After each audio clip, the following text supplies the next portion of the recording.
ayun na guys, nalinisan ko na. Yes, napalitan ko na ng Batik filter. Palitan ko na ng bago.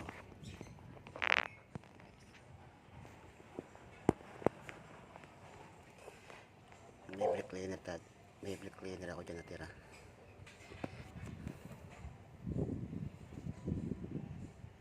Yan, kailangan ko engine wash. Kasi nagano na ito mga leak, dami na. Ilata na sa leak yung transmission.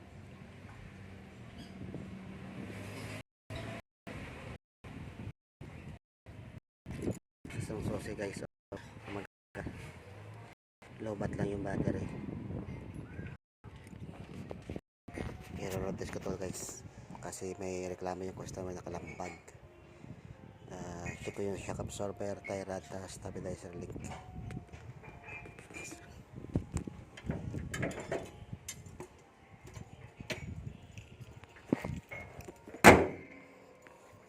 Pakita sa inyo guys kung gumagana na. Lock. Yan. Open. Lock. Yan guys, gumagana na. Okay, thank you.